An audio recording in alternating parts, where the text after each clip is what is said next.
Good morning everyone. Welcome to north east PSC. और आज हम जो पीआईक्यू सीरीज है, पीआईक्यू सीरीज को आगे बढ़ाएंगे। आज हिस्ट्री का है। मैंने आपका साइंस वाला जो पीवाईक्यू है, जितने भी क्वेश्चंस आ चुके हैं साइंस के, सब मैंने यहाँ पर हमने कवर किए हैं। आज हम स्टार्ट करेंगे हिस्ट्री का। हिस्ट्री का पहला एक पेपर था जो हमने कवर किया था, मतलब पहला पीवाईक्यू भी एक पार्ट हो चुका है। आप लोग वो पार्ट जरूर देख लीजिएगा। और आज हम करेंगे सेकेंड पार्ट वाला। ठीक है, तो चलिए एक स्टार्ट करते हैं। सॉरी, स्टार्ट करते हैं।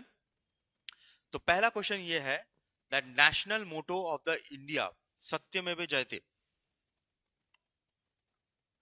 ठीक है, सत्यमेव जयते, ये जो नेशनल मोटो है वो कहां से लिया गया है? तो सत्यमेव जयते ये जो लिया, कहां से लिया गया है? ठीक है, तो मैं आप लोगों को जस्ट बोलूंगा कि आप लोग आंसर देते रहिए। ऑब्वियसली अगर आंसर आप लोगों को आ रहा है तो आंसर देते रहिए। मैं भी थोड़ा सा फास्ट करूंगा। ठीक है, तो सत्यमेव जयते कहां से लिया गया है? सत्यमेव जयते लिया गया है मुंडक उपनिषद से। ठीक है, तो the national motto of the India Satyameva Jayate inscribed below in the emblem of India is taken from Mundaka Upanishad. ठीक है, मुंडक उपनिषद। अच्छा, यहाँ पर जल्दी जल्दी बता देता हूं। अगर उपनिषद की बात करें, उपनिषद की बात करें तो Upanishad is also known as Vedanta. Vedanta, ठीक है। और अगर कहा जाए कि सबसे बड़ा बिगेस्ट उपनिषद कौन सा है? ठीक है, बिगेस्ट उपनिषद होता है बृहदारण्यक। बृहद आरण्यक। ठीक है, सबसे बड़ा उपनिषद होता है बृहदारण्यक। तो Upanishad is also known as Vedanta. और ये सत्यमेव जयते लिया गया है वो मुंडक उपनिषद से लिया गया है। ठीक है, चलिए थोड़ा सा फास्ट करेंगे हम। ले लीजिए।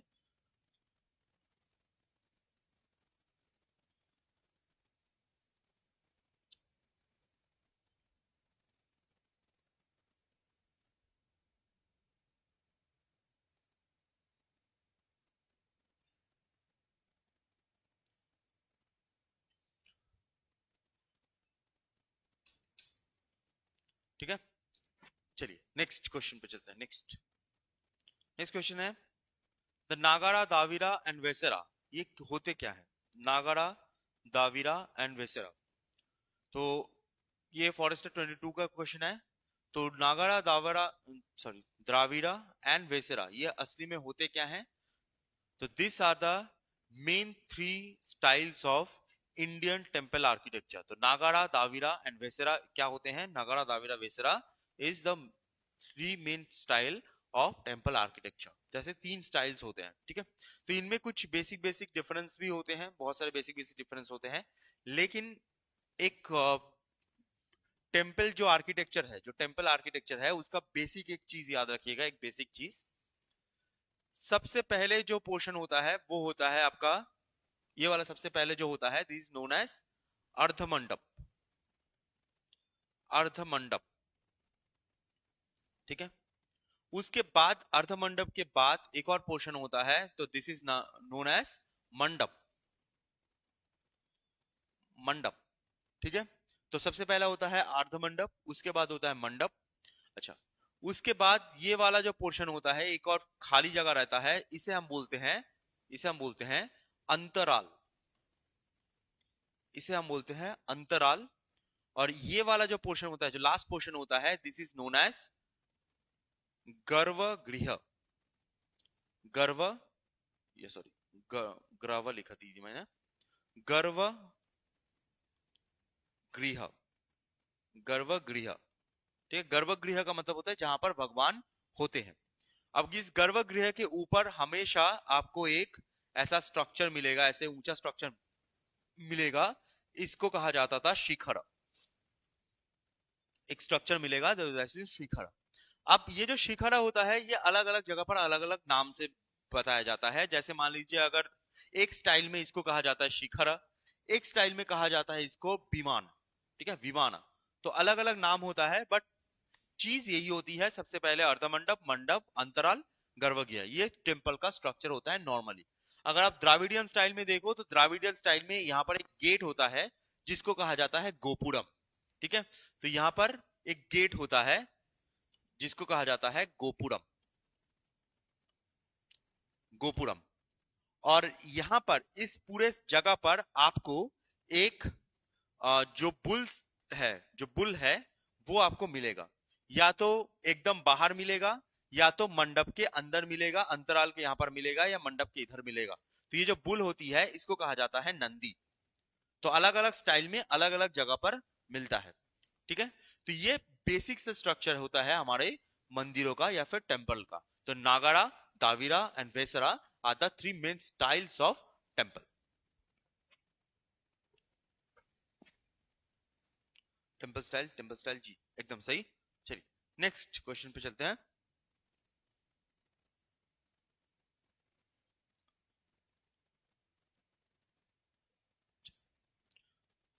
नेक्स्ट क्वेश्चन है कि इन 1930 महात्मा गांधी स्टार्टेड सॉल्ट मार्च।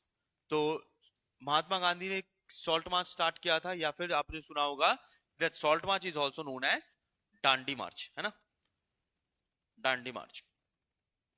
तो ये स्टार्ट कहां से हुआ था ये पूछा गया है। तो in 1930 Mahatma Gandhi started salt march from. So start कहां से हुआ था, ठीक है, आंसर आ रहा है, बहुत बढ़िया। तो स्टार्ट कहां से होता है, स्टार्ट होता है फ्रॉम साबरमती। जो साबरमती आश्रम होता है वहां से स्टार्ट होता है, ठीक है। साबरमती आश्रम से कहां तक, डांडी कोस्ट, ठीक है, डांडी कोस्ट ये होता है आपका डांडी मार्च जो 1930 में होता है। और 1930 में इसको कहा जाता है सिविल डिसोबीडियंस मूवमेंट, ठीक है, सिविल डिसोबीडियंस मूवमेंट। तो स्टार्टिंग यहां पर सिविल डिसोबीडियंस मूवमेंट में, सिविल डिसोबीडियंस मूवमेंट मैं सीडीएम लिख रहा हूं, पूरा नहीं लिख रहा। सिविल डिसोबीडियंस मूवमेंट यहां पर स्टार्ट कहां किसके लिए होता है, स्टार्ट होता है बिकॉज ऑफ सॉल्ट एक्ट, ठीक है, बिकॉज ऑफ सॉल्ट एक्ट। तो सॉल्ट एक्ट की वजह से ये स्टार्ट होता है कि सॉल्ट एक्ट, जो सॉल्ट का टैक्स है वो बहुत ज्यादा बढ़ा दिया गया था, तो इसी वजह से स्टार्ट होता है।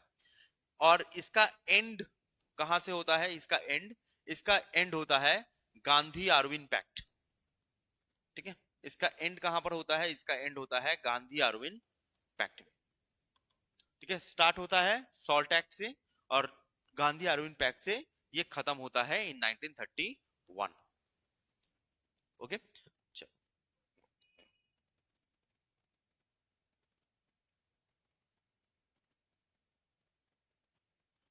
नहीं सूरत नहीं भाई, सूरत नहीं, साबरमती से स्टार्ट हुआ था, ठीक है। चलिए नेक्स्ट क्वेश्चन पे चलते हैं। Doctor B R Ambedkar initially elected constitutional assembly from.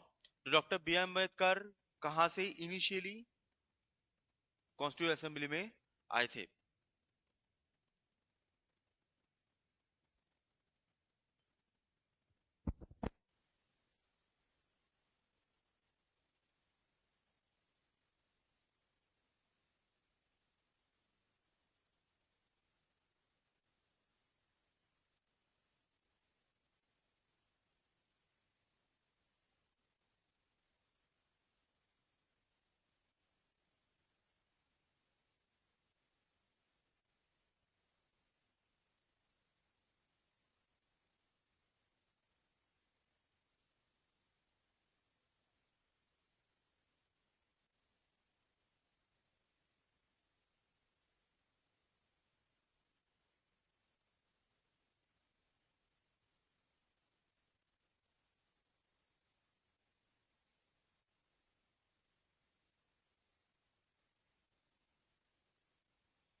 चलिए ठीक है, ओके नेक्स्ट। अच्छा next, Mahatma Gandhi return to India from South Africa in which year? Mahatma Gandhi किस साल साउथ अफ्रीका से रिटर्न हुए थे? ठीक है, तो गांधीज्म जब हम पढ़ते हैं या फिर गांधीयन एरा जब पढ़ते हैं तो ये स्टार्टिंग पॉइंट होता है कि वो साउथ अफ्रीका से इंडिया कब आए। ठीक है, तो Mahatma Gandhi in India, Mahatma Gandhi return to India from the South Africa in the year of, कौन सी ईयर में आता है? दैट इज 1915 में आते हैं। ठीक है, 1915 में आते हैं गांधी जी। और आपसे वो साउथ अफ्रीका से ये पूछा जा सकता है कि साउथ अफ्रीका में गांधी जी का रेसिडेंस कहां पर था, मतलब वो रहते कहां पर थे? तो रेसिडेंस जो था गांधी जी का वो होता है टॉल्स्टॉय फार्म।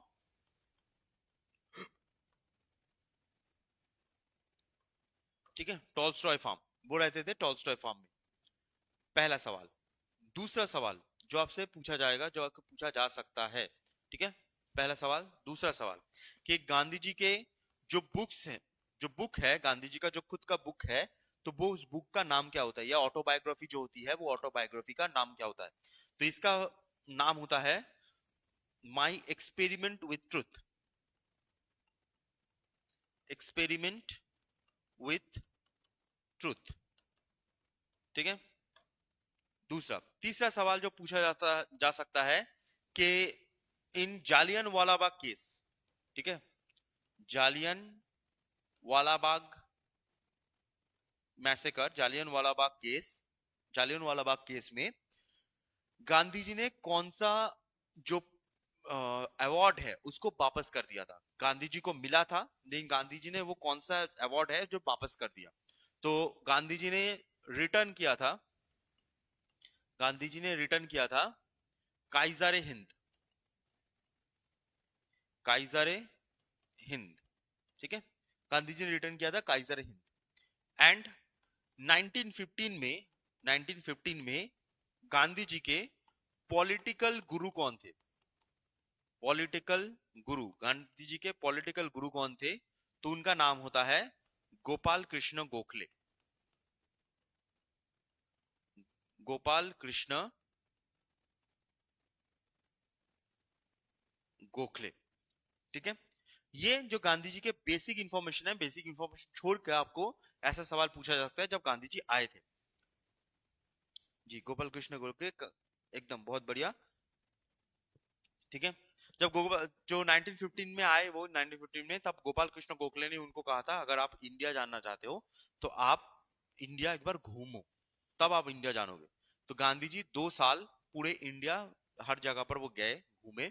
और आने के बाद गांधी जी का जो पहला फर्स्ट सत्याग्रह था, फर्स्ट सत्याग्रह, फर्स्ट सत्याग्रह था, तो उसका नाम होता है चंपारण। ठीक है, चंपारण सत्याग्रह 1917 में होता है। ठीक है, 1917 में चंपारण सत्याग्रह होता है। ठीक है, Champaran is very famous, Bihar में है।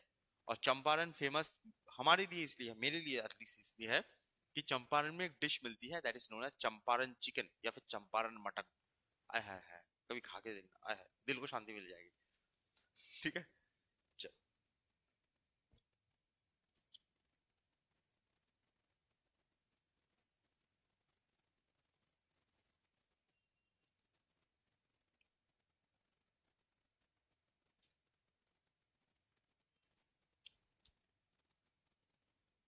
ठीक है, चलिए। देखिए मैं एक चीज बोलूंगा कि जो जीके है, ये जो जीके है ना, ये जो जीके है, ये आपका कुछ जगह पर अगर आप सोचो as per the normal GK तो कुछ जगह पर यूजलेस तो है। बट आपको हिस्ट्री एग्जाम में ये पूछा जाता है कि मेरिट के बेसिस पे पूछा जाता है कि मेरिट निकालने के लिए ये जीके यूजलेस तो है, काम में यूजलेस है, बट ये जीके हेल्प कहां पर करता है? ये हेल्प करता है एग्जामिनर्स को कि ऐसा कोई पर्सन जॉब के लिए आए, ऐसा कोई पर्सन जॉब के लिए आए, क्योंकि उस पर्सन के ऊपर पूरा का पूरा सिटी, पूरा का पूरा डिस्ट्रिक्ट उसके ऊपर भरोसा करेगा, पूरा का पूरा डिस्ट्रिक्ट का उसके ऊपर दिमाग है, मतलब लोड है। अब मान लो ऐसा कोई पर्सन बैठा जिसको बेसिक चीजें ही याद नहीं है, ठीक है, ऐसा सोचो कि कहां पर ये चीजें यूज होती हैं, क्यों एग्जामिनर पूछता है ये सब चीज। अगर कोई पर्सन है जिनको बेसिक चीजें ही याद नहीं है, उनका मेमोरी बेसिक चीजें ही नहीं ले पाता, तो वो डिस्ट्रिक्ट के इतने सारे प्रॉब्लम्स को याद कैसे करेगा, हैंडल कैसे करेगा।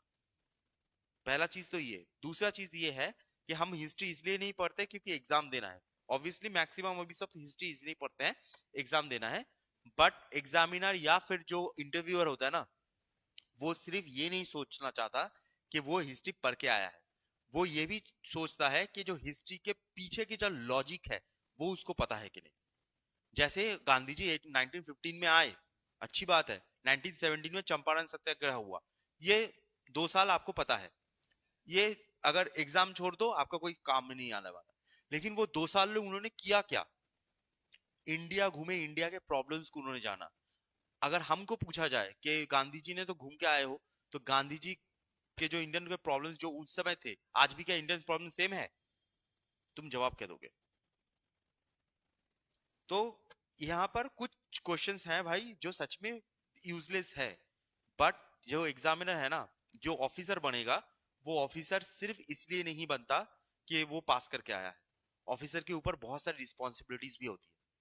उनको समझने के लिए ये जो चीजें हुई हैं हिस्ट्री में, उन चीजों का पीछे का मतलब भी समझना होता है, ठीक है।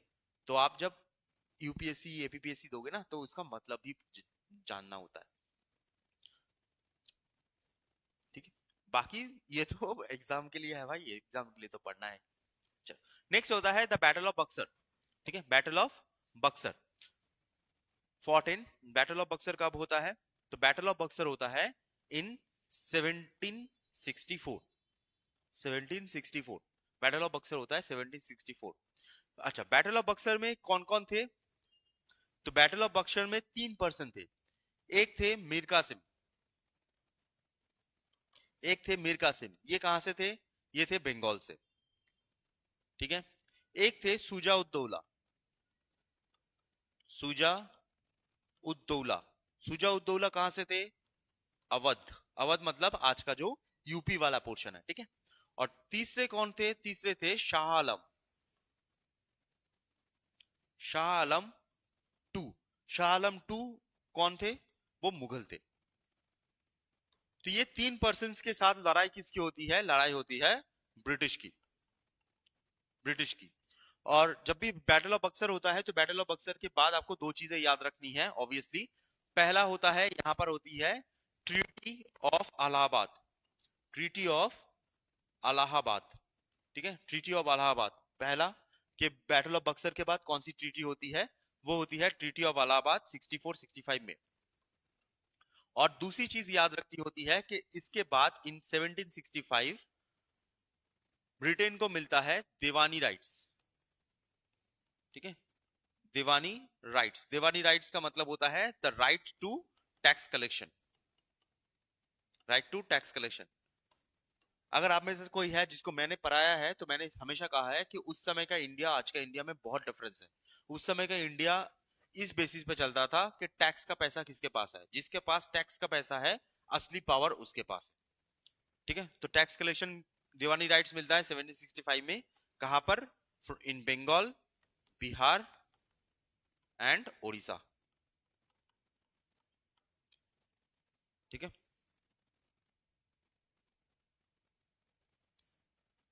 जी ब्रिटिश जीते थे, एकदम एकदम सही कहा है कम्बी ने, ब्रिटिश जीते थे, ठीक है, बहुत बढ़िया। चलो नेक्स्ट क्वेश्चन, नेक्स्ट क्वेश्चन होता है the institution Shanti Niketan was established by, Shanti Niketan किसने बनाया था? शांति निकेतन किसने बनाया था, ठीक है।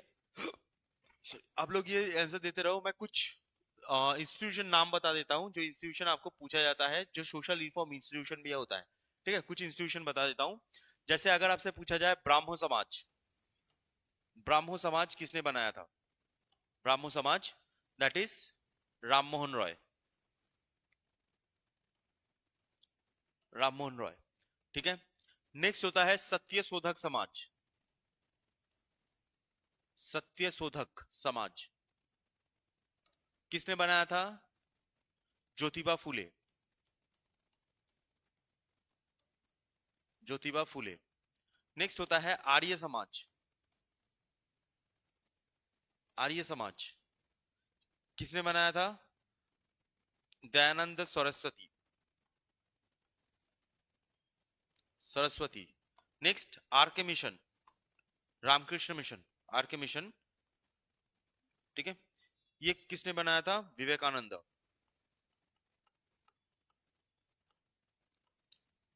विवेकानंद। इसको छोड़कर, ठीक है, ये जो देवेंद्रनाथ टैगोर है उन्होंने एक ग्रुप बनाया था जिसका नाम होता है तत्व बोधनी, तथ्य बोधनी सभा। ठीक है, देवेंद्रनाथ टैगोर ने बनाया था तथ्य बोधनी सभा। ओके, एंड एक था यंग बंगाल।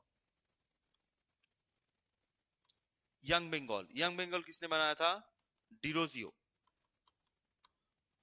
ठीक है, और लास्ट जो बहुत बार पूछा जा चुका है, that is theosophical society. Theosophical society, theosophical society. ठीक है, थियोसॉफिकल सोसाइटी किसने बनाया था? Olcott, Henry Olcott. ठीक है, हेनरी ऑलकॉट। लेकिन अगर आपसे कभी पूछा जाए जो इसमें नहीं आता, एक अलग से पूछा जाए कि गांधी जी ने भी एक ग्रुप बनाया था। ठीक है, गांधी जी ने भी एक ग्रुप बनाया था, उस ग्रुप का भी नाम याद रखिएगा। गांधी जी ने ग्रुप बनाया था हरिजन सभा। ठीक है, हरिजन सभा, हरिजन सभा गांधी जी ने बनाया था, ये भी ग्रुप याद रखिएगा क्योंकि ये क्वेश्चन भी पूछा जाता है। ठीक है, तो the institution of Shantiniketan was established by D Rabindranath Tagore. ठीक है, एकदम नहीं, देवेंद्रनाथ नहीं, रविंद्रनाथ जी मैक्सिमम का सही जवाब है जी, दैट इज रविंद्रनाथ टैगोर।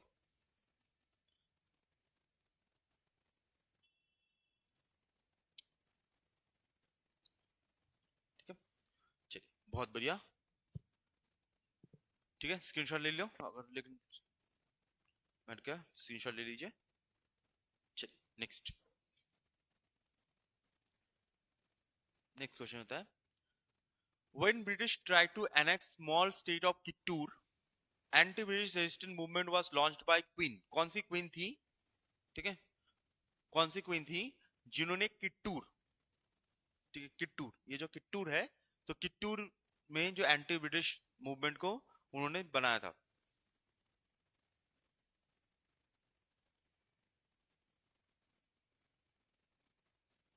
ठीक है,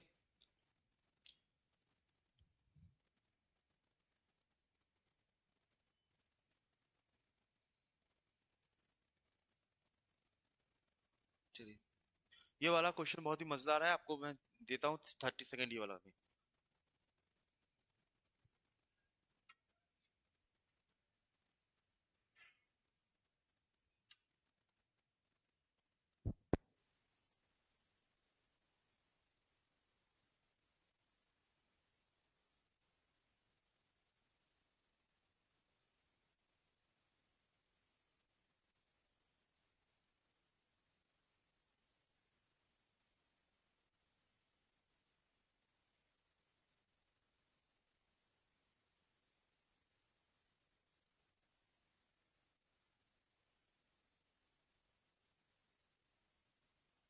चलिए, तो ठीक है, किटूर एंटी रेजिस्टेंस किसने किया था?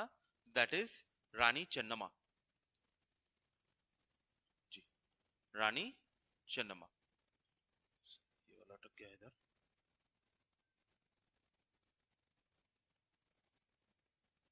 रानी चन्नम्मा।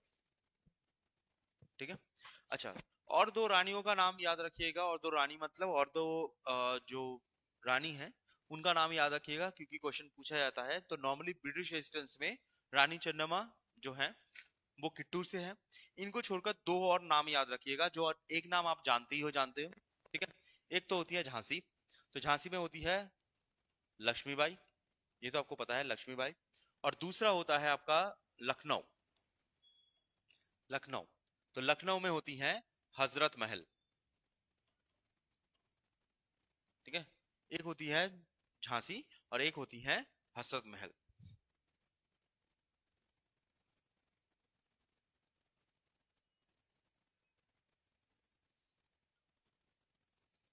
ठीक है, चलिए नेक्स्ट। अच्छा, नेक्स्ट वाज कौन सा कौन सा सेशन है कांग्रेस का, ठीक है, जो महात्मा गांधी ने प्रिसाइड किया था, ओनली सेशन। तो कौन सा ओनली सेशन है जो महात्मा गांधी ने प्रिसाइड किया था? अच्छा, जब प्रेसिडेंट की बात आती है तो प्रेसिडेंट में 3-4 सेशंस आपको याद रखने होते हैं प्रेसिडेंट से रिलेटेड, ठीक है, कि उस समय प्रेसिडेंट कौन था उससे रिलेटेड 3-4 सेशन याद रखना है। जैसे पहला पहला सेशन आपको याद रखना है, फर्स्ट सेशन कौन था?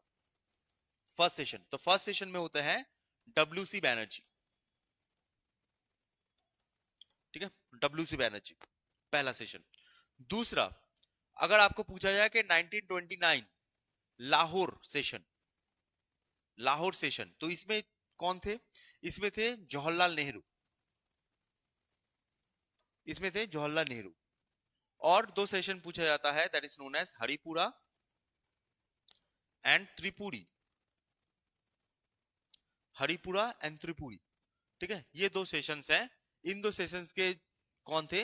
ये थे सुभाष चंद्र बोस। तो ये तो नॉर्मली आपके ऐसे 3 सेशंस हैं जो सेशंस के हिसाब से और प्रेसिडेंट के हिसाब से बहुत ज्यादा इंपॉर्टेंट हैं, ठीक है, सेशंस के इंपॉर्टेंट हैं आपके सेशंस के हिसाब से, ठीक है। ये तीनों चीज आप थोड़ा सा आपको करना है, ठीक है, सेशंस के हिसाब से। तो यहां पर आते हैं, which was the only session that Congress presidented by Mahatma Gandhi, तो that is known as 1924 Belgaum session, ठीक है, 1924 बेलगांव सेशन। जी जी जी, चलिए बहुत बढ़िया, सबका एकदम सही जवाब आ रहा है, बहुत बढ़िया। नेक्स्ट, नेक्स्ट आता है Ottoman Turks. Ottoman Turks capture the city of Constantinople. कब होता है? ऑटोमन टर्क्स जो होते हैं वो कॉन्स्टेंटिनोपल को कब सीज करते हैं?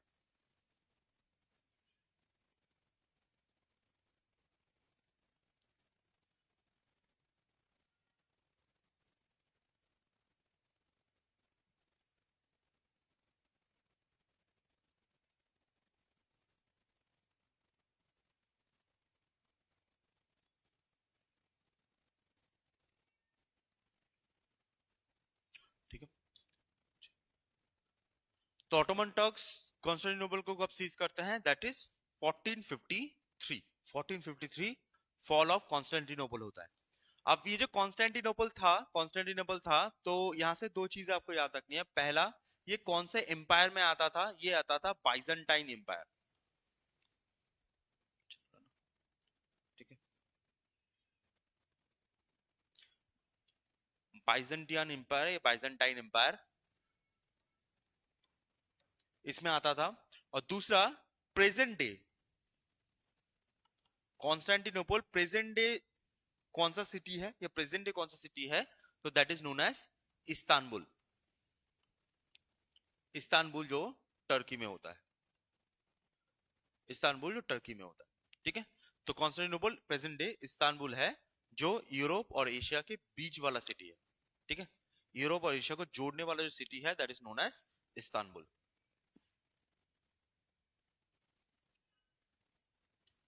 नहीं नहीं, वर्ल्ड हिस्ट्री कंपलसरी नहीं है,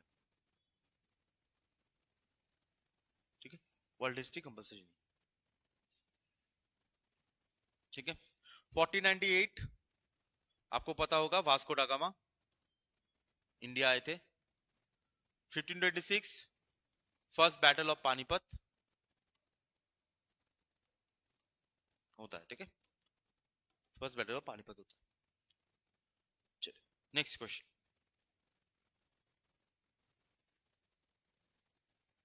अच्छा, नेक्स्ट होता है अजंता इलोरा केव्स।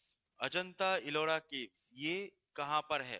ठीक है, ये यूनेस्को हेरिटेज साइट भी होती है। अजंता इलोरा केव्स कहां पर है?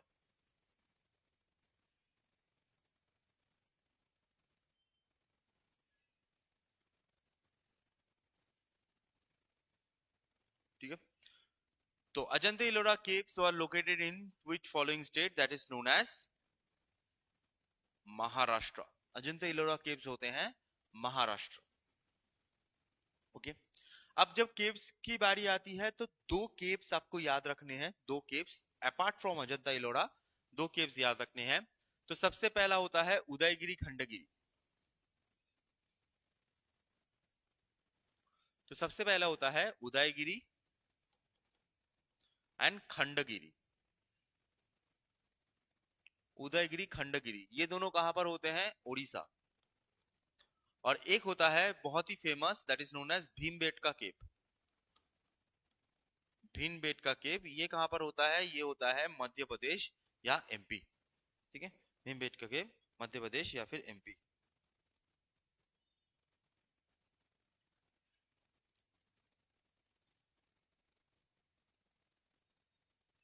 ठीक है,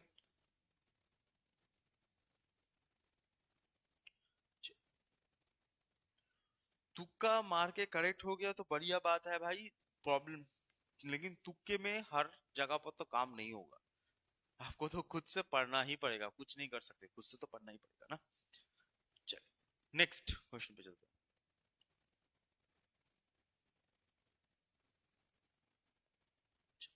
नेक्स्ट होता है doctrine of lapse. Doctrine of lapse किसने इंट्रोड्यूस किया है, ये वाला क्वेश्चन तो आप लोगों को सबको होगा ही पता।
बार बार स्पीकर प्रॉब्लम हो रहा है। नहीं, तुम्हारा स्पीकर का कोई इशू नहीं है, मेरा स्पीकर का इशू है था। ठीक है, तुम लोगों का स्पीकर एकदम ठीक है, मेरा स्पीकर प्रॉब्लम हुआ था।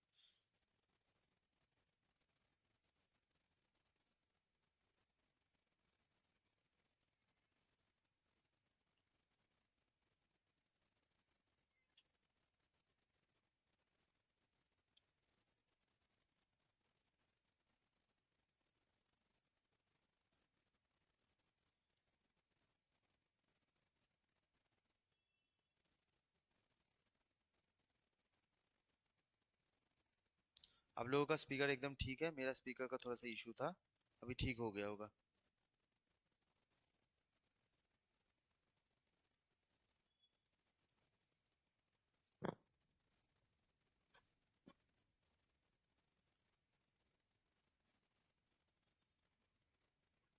ठीक है, अच्छा, तो मैं ये जो बोल रहा था कि आपको एक मैं लिस्ट मैंने बता दिया, ये लिस्ट मैंने बता दिया कि इस लिस्ट को आपको थोड़ा सा याद रखना है। बंगाल का फर्स्ट गवर्नर जो है वो होता है क्लाइव। ठीक है, बंगाल का फर्स्ट गवर्नर जनरल जो होता है वो होता है हेस्टिंग्स। बंगाल का फर्स्ट गवर्नर जनरल होता है बेंटिंग। सॉरी, बंगाल बोल रहा हूं, इंडिया का फर्स्ट गवर्नर जनरल होता है बेंटिंग। इंडिया का फर्स्ट गवर्नर जनरल जो वाइस रॉय भी था, कैनिंग। इंडिया का लास्ट गवर्नर जनरल जो वाइस रॉय है, माउंटबेटन। और फर्स्ट इंडियन गवर्नर जनरल कौन थे? चक्रवर्ती राजा गोपालाचारी।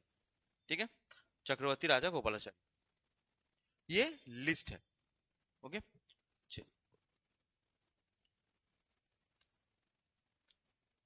मतलब मैं बाहर गया था पानी पीने, पानी लेने बाहर गया था, तो इसी वजह से वो बंद करके मैं गया था, तो आया था, चालू नहीं हुआ।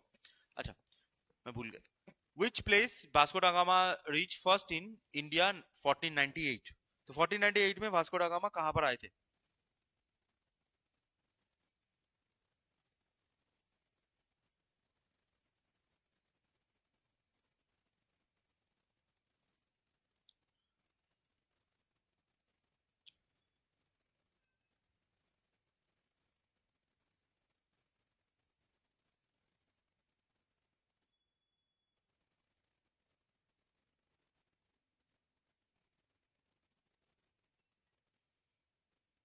ठीक है, चलिए, तो वास्को डा गामा 1498 में कहां पर आए थे? वास्को डा गामा 1498 में आए थे इन कालीकट। ठीक है, वास्को डा गामा 1498 में आए थे इन कालीकट।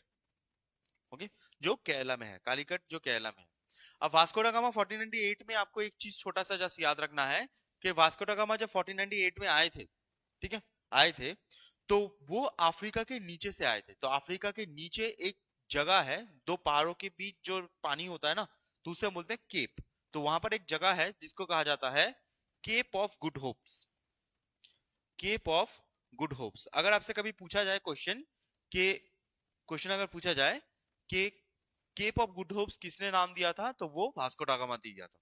वास्को डा गामा पोर्तुगीज थे, ऑब्वियसली पोर्तुगीज थे, तो वो कालीकट में आए थे। और पोर्तुगीज का जो मेन एरिया था या फिर जो पोर्तुगीज हेडक्वार्टर था वो होता है गोवा। ठीक है, ये गोवा हेडक्वार्टर था पोर्तुगीज का, पोर्तुगीज हेडक्वार्टर था गोवा।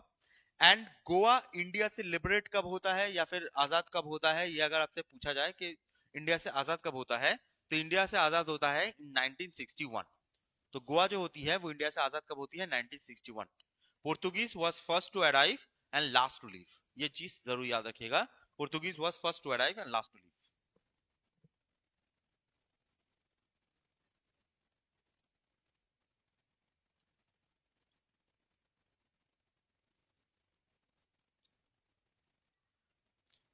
नहीं, स्ट्रेट की बात नहीं है, बस स्ट्रेट नहीं है। स्ट्रेट क्या होता है?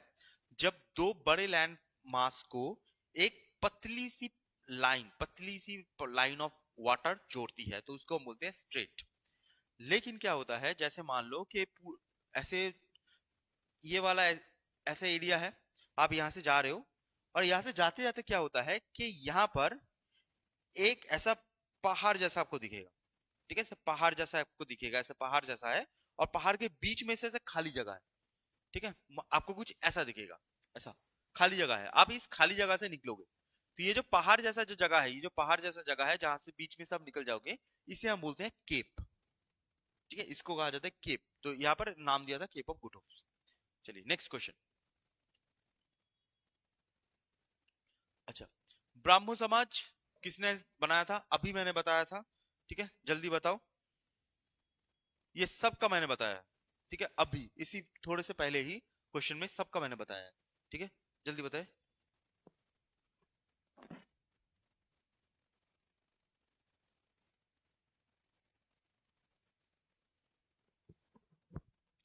देखो, केरल में क्या था, केरल में जब कालीकट आए थे, वो कालीकट में आए थे ना, तो केरल में वो सेटलमेंट नहीं बना रहे थे। केरल में जो एरिया था तो वहां पर उन्होंने फैक्ट्री बनाई। ओके, फैक्ट्री बनाना स्टार्ट किया। लेकिन सिर्फ जो केरल वाला एरिया है, केरल वाला एरिया है, तो वो जो पूरा का पूरा वेस्टर्न कोस्ट है, वेस्टर्न कोस्ट, तो वेस्टर्न कोस्ट की तरफ ही पूरा का पूरा जो पोर्तुगीज थे वो उधर ही थे। अब वेस्टर्न कोस्ट गोवा में ही सबसे ज्यादा पोर्शन क्यों बनता है? क्योंकि सिर्फ गोवा नहीं, बॉम्बे भी उनके पास आ गया था। तो केरल, कर्नाटक वाला जो एरिया होता है, गोवा एंड बॉम्बे, ये वाला जो पूरा एरिया था ना, ये पोर्तुगीज के पास था। जिसमें से बॉम्बे वाला एरिया वो डाउरी दे देते हैं इंग्लैंड को। ठीक है, डाउरी में दे देते हैं इंग्लैंड को, पोर्तुगीज के जो राजा थे वो डाउरी में दे देते हैं इंग्लैंड को। तो गोवा, बॉम्बे वाला एरिया चला जाता है। लेकिन जो गोवा वाला एरिया था वो था मेन एरिया उनका। ये अगर आप इंडियन ज्योग्राफी अगर समझते हो, तो ये वाला जो पोर्शन होता है ना, इंडिया का नीचे वाला, इंडिया का नीचे वाला जो पोर्शन होता है, इसे हम बोलते हैं कोंकण कोस्ट। ठीक है, कोंकण। अब यहाँ पर होता है गोवा। तो अगर आप गोवा देखोगे तो गोवा प्लेन लैंड है, गोवा के पीछे उतना पहाड़ वहाड़ नहीं है, गोवा प्लेन लैंड है। बट गोवा के बाद से अगर आप कर्नाटका वाला एरिया देखोगे, ऐसे कर्नाटका वाला एरिया, तो कर्नाटका वाली एरिया में आपका वेस्टर्न घाट होता है। तो अगर वो यहाँ पर बस्ती बना भी ले, तो इस घाट को पार करके जाना बहुत मुश्किल होता है। ठीक है, गोवा अच्छा जगह है, ऑब्वियसली गोवा में के साइड में भी वेस्टर्न घाट है, लेकिन कर्नाटका का वेस्टर्न घाट थोड़ा सा ज्यादा कोस्ट की तरफ है। तो इसलिए इसको पार करके जाना मुश्किल होता है। और केरला की तरफ वेस्टर्न घाट कम हो जाता है। तो इसलिए केरला में सेटलमेंट बना, गोवा में सेटलमेंट बना, एंड मुंबई में सेटलमेंट बना, या जिसको बोलते हैं बॉम्बे, बॉम्बे में सेटलमेंट बना। आपको कर्नाटका में सेटलमेंट उतना नहीं दिखेगा। और ये जो केरला वाला एरिया में आए थे, लेकिन जो भी पर्सन है वो एक्सपैंड तो करते हैं ना, तो एक्सपैंड करते करते वो पोर्शन गोवा में चले गए थे। ठीक है, तो the Brahmo Samaj was established by Raja Ram Mohan Roy. Question पे आ गए कि Brahmo Samaj was established by Raja Ram Mohan Roy. ठीक है, चलिए नेक्स्ट सवाल। बहुत बढ़िया। Next, Al Biruni's Kitab ul Hind, Al Biruni's Kitab ul Hind written in, Al Biruni का जो किताबुल हिंद है वो किस भाषा में लिखा गया है?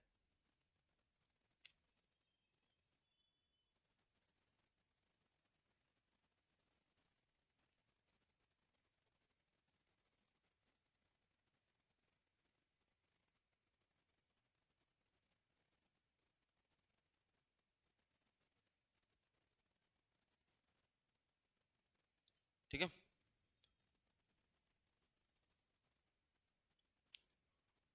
अरबिक नहीं है भाई। यहाँ पर हम सिर्फ अरबिक उर्दू सुनते हैं, ये सब नहीं है। उस समय अलबरूनी आए कहाँ से थे, ये पहले जान लो। अलबरूनी आए कहाँ से थे? अलबरूनी आए थे जो महमूद गजनी था उनके साथ। ठीक है, महमूद गजनी, महमूद गजनी या गजनविद एम्पायर था कहाँ पर? गजनविद एम्पायर था जो उज्बेकिस्तान, अफगानिस्तान, ईरान वाला जो एरिया होता है ना, वहां पर होता था गजनबी एम्पायर। तो जो ईरान वाला पोर्शन था, हमेशा याद रखना, इन एंशिएंट हिस्ट्री, अफगानिस्तान, ईरान, ठीक है, उज्बेकिस्तान, ये वाला जो एरिया होता है, जो कजाकिस्तान, उज्बेकिस्तान, ये वाला जो एरिया होता है ना, यहाँ पर चलता था पर्शियन लैंग्वेज। ठीक है, अरबिक लैंग्वेज कहां पर चलता था? अरबिक लैंग्वेज चलता था सऊदी अरेबिया के पास। सऊदी अरेबिया वो पोर्शन अलग, ईरान ये वाला जो पोर्शन होता है, ईरान, इराक, कजाकिस्तान, उज्बेकिस्तान, या फिर आपका जो अफगानिस्तान वाला एरिया, यहाँ पर चलता था पर्शियन। ठीक है, तो किताबुल हिंद किस भाषा में लिखा गया है? किताबुल हिंद लिखा गया है इन पर्शियन।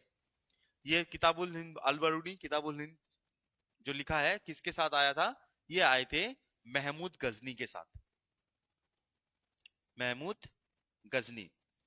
तो महमूद गजनी क्या होता है? महमूद गजनी 1998 एडी में सबसे पहला इंडिया पे हमला करता है, ठीक है, और 17 टाइम्स हमला करता है, 17 टाइम्स, जिसमें से 2025 में एक फेमस रेड होता है, that is known as Somnath temple raid, ठीक है। सोमनाथ टेम्पल रेड जो होती है वो बहुत ही फेमस है, और ये जो टेम्पल रेड है ये याद रखिएगा ये 16th है, ठीक है। 1025 में 16th नंबर वो सोमनाथ टेम्पल रेड करता है, 16th। जब वो वापस जा रहे थे तब वहां पर एक कम्युनिटी थी जिसको बोलते हैं जाट कम्युनिटी। तो जाट कम्युनिटी में इन्होंने, जाट कम्युनिटी जो महमूद गजनी है उस पर हमला किया था, तो इसी वजह से वो 17 टाइम इंडिया में आए थे, सिर्फ जाट कम्युनिटी से बदला लेने के लिए, ठीक है, रिवेंज के चक्कर में आए थे। 2027 में लास्ट आए थे।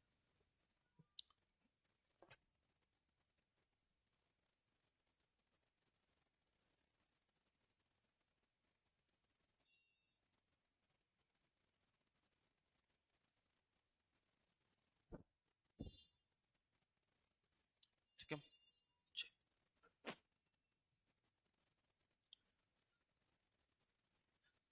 देखो होता है गलत, कभी कभी होता है ऐसा, नहीं है कि गूगल जो है वो हमेशा ही जो सही आंसर है वो दिखाता है, ऐसा नहीं है।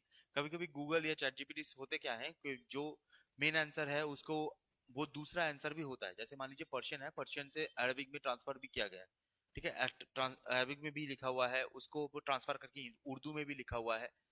तो ऐसा कभी कभी हो जाता है, इसमें कोई इशू नहीं है, ठीक है।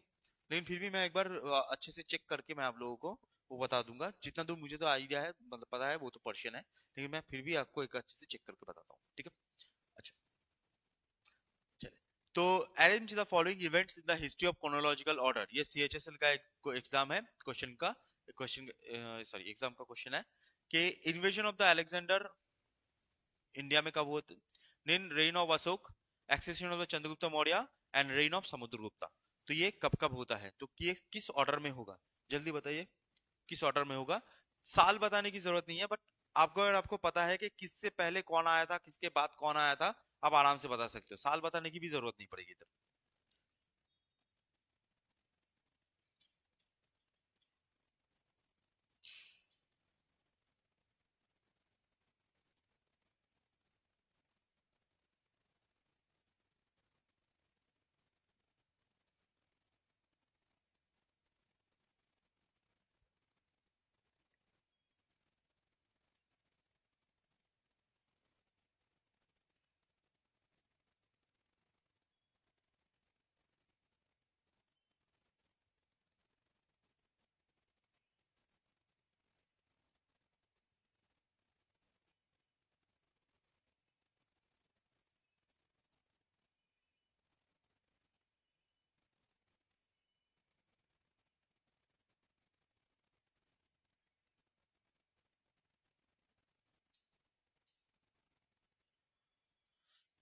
ठीक है, चलिए, तो यहाँ पर जस्ट आप ऐसे ही जान लो, एक एक करके समझते हैं कि होता कैसे है, तब आप इसको एरर कर पाओगे।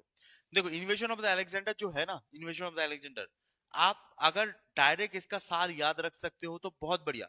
अगर साल अगर डायरेक्ट आपको याद नहीं है, तब क्या होना, तब क्या करोगे, तब उसके साइड बाय साइड जो इंफॉर्मेशन है उसको यूज करो। जैसे अलेक्जेंडर का मैं डायरेक्ट साल ही आपको बता देता हूँ। अलेक्जेंडर का जो साल है वो होता है 327 बीसी, ठीक है, 327 बीसी, या कहीं कहीं पर 325 लिखा हुआ है, कहीं कहीं पर 327 लिखा हुआ है। तो यहां पर अगर 327 बीसी आपको याद है तो अच्छी बात है, अगर नहीं याद है तो अलेक्जेंडर हमला कब किया था, अलेक्जेंडर ने हमला किया था जब नंद डायनेस्टी चल रहा था, नंद डायनेस्टी का लास्ट रूलर था धनानंद का टाइम पर, ठीक है। तो नंद डायनेस्टी का धनानंद का टाइम पर लास्ट रूलर था, ओके।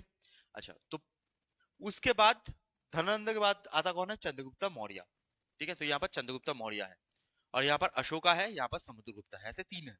तो चंद्रगुप्त मौर्य, इन तीनों में से चंद्रगुप्त मौर्य फर्स्ट आता है ना।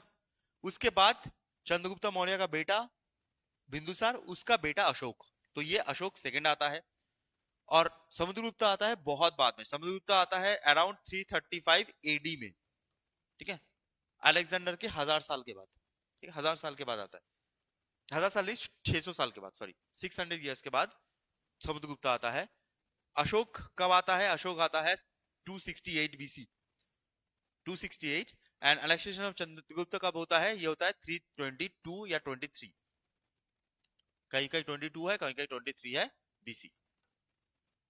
तो सबसे पहले क्या हुआ है? सबसे पहले हुआ है 1, उसके बाद हुआ है 3, उसके बाद हुआ है 2, उसके बाद हुआ है 4।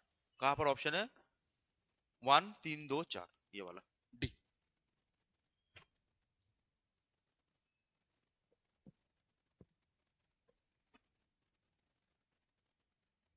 ठीक है,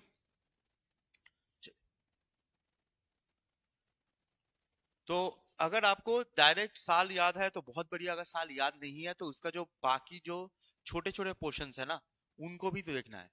जैसे अलेक्जेंडर आया कब था? धनानंद के टाइम पे। धनानंद के बाद कौन आया था? चंद्रगुप्त मौर्य।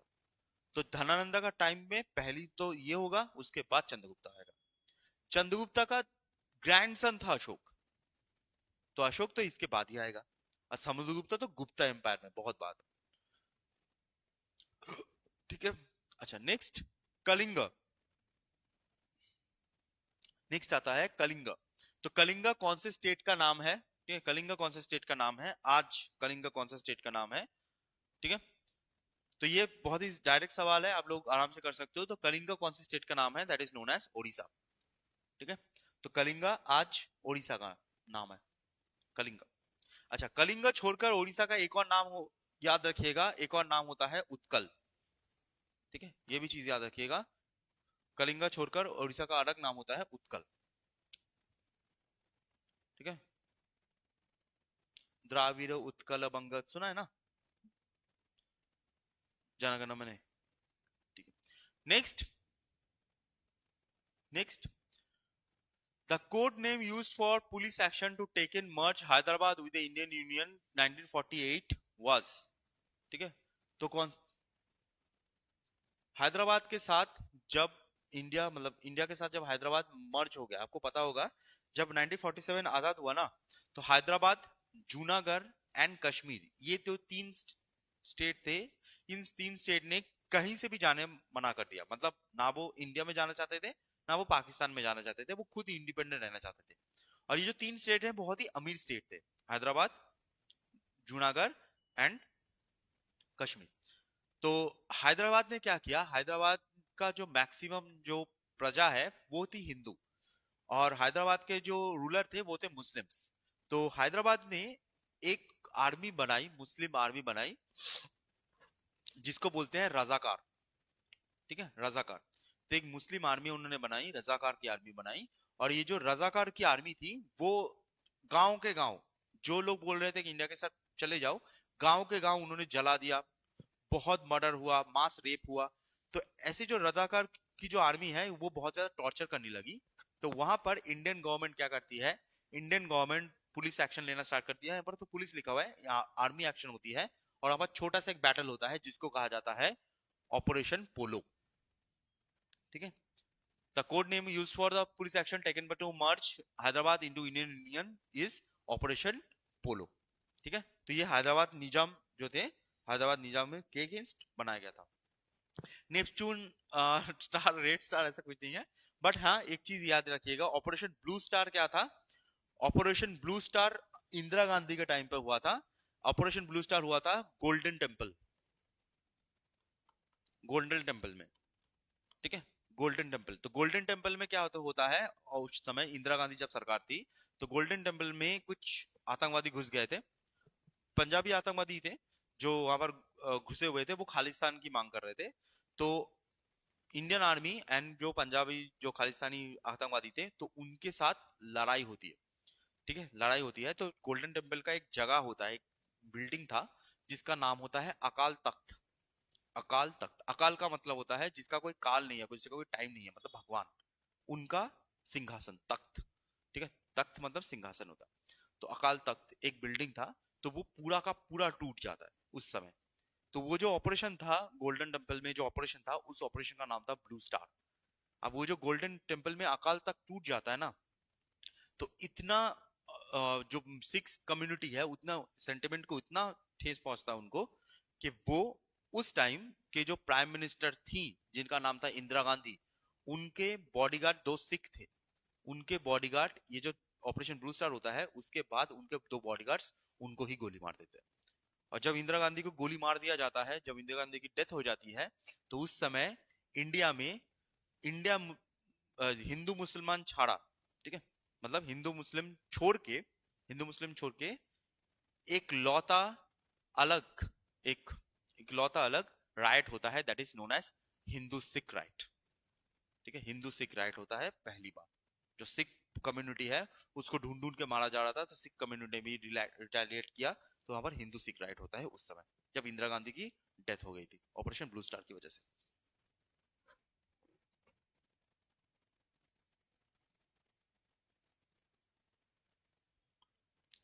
ठीक है, चलिए नेक्स्ट क्वेश्चन पे चलते हैं। देखिए, जब आप ये चीजें पढ़ोगे ना, ये जो ऑपरेशन ब्लू स्टार, ये सब जो चीजें है ना, ये आपको हिस्ट्री में पढ़नी होती है। ठीक है, आपके सीएसएल में नहीं पढ़ना होगा, ऑब्वियसली सीएसएल में नहीं पढ़ना होगा, लेकिन अगर आप कोई भी एग्जाम दे रहे हो, ऐसा एग्जाम जो थोड़ा सा नेशनल लेवल का एग्जाम है, लाइक एसएससी, रेलवे, ऐसा टाइप का एग्जाम दे रहे हो ना, तो वहां पर आपके जो 1947 के बाद इंडिया में क्या क्या हुआ वो भी क्वेश्चन आता है। इवन तो अभी तो एपीएससी भी, सीजीएल सीएचएसएल में भी ऐसा टाइप का क्वेश्चन घुसा दे रहा है। तो आपको 1947 के बाद जो फेमस फेमस इंसिडेंट है उनको भी आपको थोड़ा सा पढ़ना पड़ेगा। ठीक है, अच्छा लास्ट वन आते हैं, लास्ट क्वेश्चन, इसके बाद कल देखेंगे। अच्छा, तो डॉक्ट्रिन ऑफ लैब्स में क्या क्या हुआ? डॉक्ट्रिन ऑफ लैब्स में फर्स्ट जो चीज पूछा गया है कि Dalhousie devised this policy. Second पूछा गया है, if an Indian ruler died without a male heir the kingdom will lapse. ठीक है, next, Dalhousie annexed Satara, Jhansi, Sambalpur, Udaipur under this policy.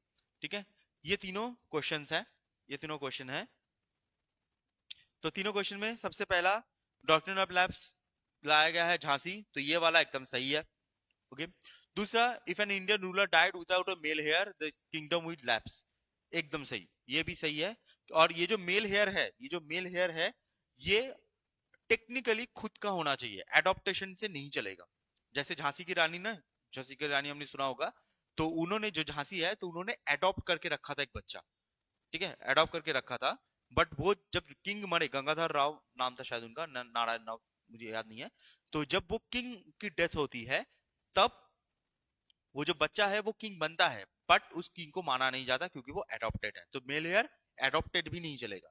And तीसरी चीज, डालहौसी एनेक्स्ड सातारा, एकदम सही, सातारा मैल एडमिनिस्ट्रेशन, झांसी मेल हेयर का केस, संबलपुर मैल एडमिनिस्ट्रेशन, उदयपुर मैल एडमिनिस्ट्रेशन, तो ये भी सही है। तो यहाँ पर तीनों ही, यहाँ पर क्या बोला है, करेक्ट, तो करेक्ट तीनों ही है, ऑल ऑफ द अबव। ठीक है, डी होता है ऑल ऑफ द अबव, तीनों ही करेक्ट है।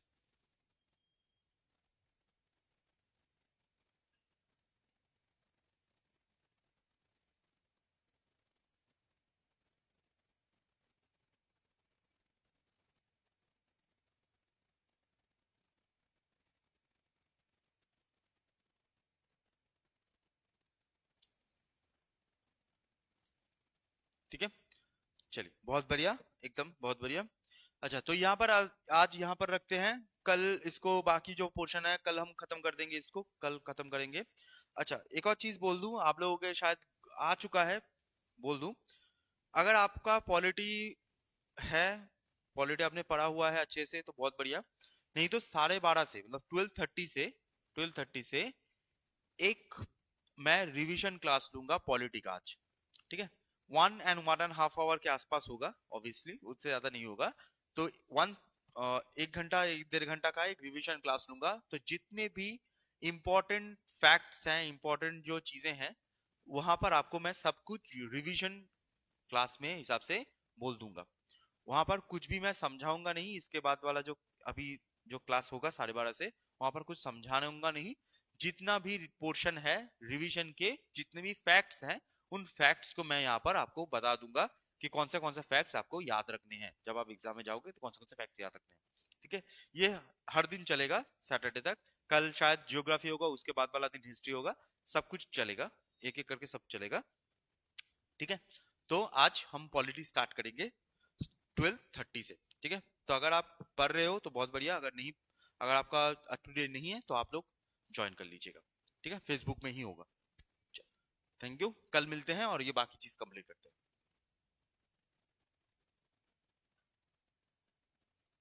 12:30 टाइम है, 12:30।